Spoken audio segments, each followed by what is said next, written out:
Hello my dear students, आज मैं आप लोगों के लिए some basic concept of chemistry class 11 का टॉपिक मैंने लिया है मोल कंसेप्ट, जिसमें बहुत सारे सब टॉपिक हैं।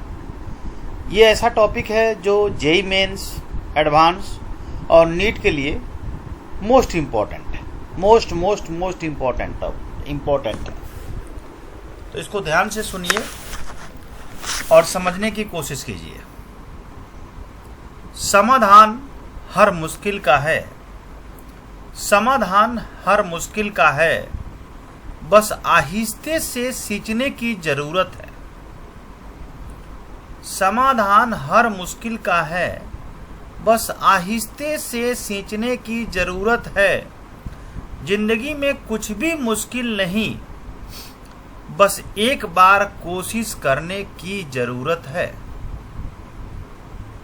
तो मैं आशा करता हूं कि ये समझ में आया होगा हमारी ये पहले मोटिवेशनल सेंटेंस कि समाधान हर मुश्किल का है, बस आहिस्ते से सींचने की जरूरत है। जिंदगी में कुछ भी मुश्किल नहीं, बस एक बार कोशिश करने की जरूरत है। तो कभी भी टॉपिक पढ़ें तो मन लगाकर पढ़ें, कंसंट्रेट होकर के पढ़ें। देखिए मोल क्या है। मोल से रिलेटेड बड़ा क्वेश्चन आता है। कई बच्चे परेशान होते हैं कि भाई मोल कहते किसको है। A mole is the amount of substance that contains as many species, जिसमें एटम्स, मॉलिक्यूल्स, आयंस और अदर पार्टिकल्स आते हैं। जो है there are atoms in exactly 12 gram of C12। 1 mole means हो गया 6.022 10⁻23 स्पीसीज। मतलब ये एटम्स में हो सकता है, मॉलिक्यूल में हो सकता है, आयंस में हो सकता है, अदर पार्टिकल में हो सकता है। ओके, अब यहाँ देखिए एटॉमिक मास क्या है।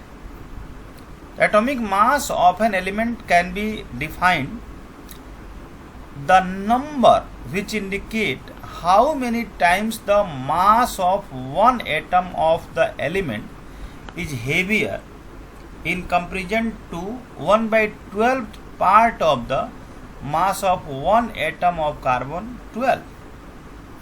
ये एटॉमिक मास का एक डिफिनीशन है जो आना चाहिए सभी स्टूडेंट को। Atomic mass. अब आते हैं एटॉमिक मास यूनिट, जिसको हम यूनिफाइड मास कहते हैं। यानी ऐसा क्वांटिटी जो 1/12th mass of an atom C12, इसी को हम कहते हैं एटॉमिक मास यूनिट, राइट। जो actual mass of one atom of C12 का ये वैल्यू होती है 1.9924 10⁻26 kg। तो 1 mu की वैल्यू निकल जाएगी इजीली। तो mass of Na oxygen atom मतलब क्या हो गया 16 ग्राम। Na और Na कैंसिल हो जाएगा, 16 ग्राम हो जाएगा। ये हो गया एटॉमिक मास यूनिट। अब आइए मॉलिक्यूलर मास क्या है। Molecular mass is the number which indicate how many times one molecule of a substance is heavier in comparison to 1/12th of the mass of one atom of C12।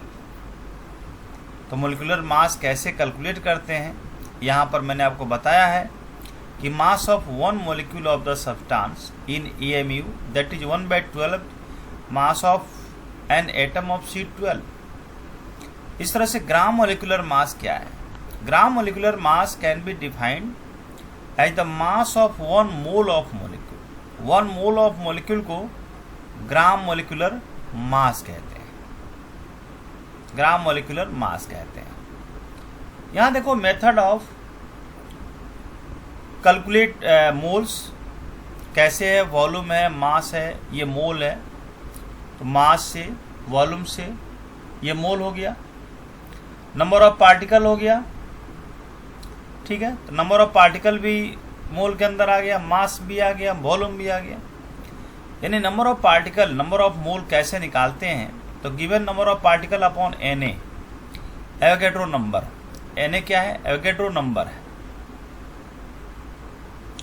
इस तरह से from given mass, तो for atom atoms के लिए number of moles निकालना हो तो given mass of the substance upon gram atomic mass, और मॉलिक्यूल के फॉर्म में निकालना हो तो वही gram given mass of the substance upon gram molecular mass. ठीक है, तो from the given volume of gas ये निकालना हो, गिवन वॉल्यूम, यदि वॉल्यूम गिवन हो तो एन कैसे निकालेंगे, सबका एन निकालने का तरीका बताया है। Volume of gas at 1 bar pressure and 273 के इन लीटर अपॉन 22.7। एसटीपी पे निकालना हो तो 1 बार प्रेशर एंड 273 के, तो volume of gas at 1 atm and 273 के इन लीटर अपॉन 22.4। ये वैल्यू है जो कांस्टेंट वैल्यू है जो आपको याद रखना है। इस तरह से लॉ ऑफ केमिकल कॉम्बिनेशन में आपको बताया है law of conservation of mass. Law of conservation of mass क्या है, तो आपने देखा कि mass can neither be created nor be destroyed. It means total mass of the reactant is equal to total mass of the product. ठीक है, ये पूरा डिटेल हमने लिख रखा है।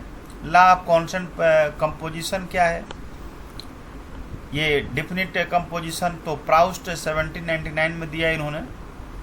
ठीक है, a chemical compound always contains the same element combined together in fixed proportion by mass, fixed proportions by mass. तो ये हमारा क्या है, law of constant composition. Law of multiple proportions, multiple proportion क्या है, तो यहाँ देखिए when 2 element combine to form 2 or more compounds, the different masses of one element with combine with a fixed mass of the other element bear a simple ratio to one another। ये हम individual भी पढ़ा चुके हैं, उसमें डाल चुके हैं ग्रुप में, उसको भी आप देख सकते हैं सिंपल वे में। तो आज इतना ही टॉपिक रहने देते हैं, फिर अगले क्लास में हम अगले टॉपिक लेकर आएंगे। Okay, good bye, okay bye, bye to all, bye bye.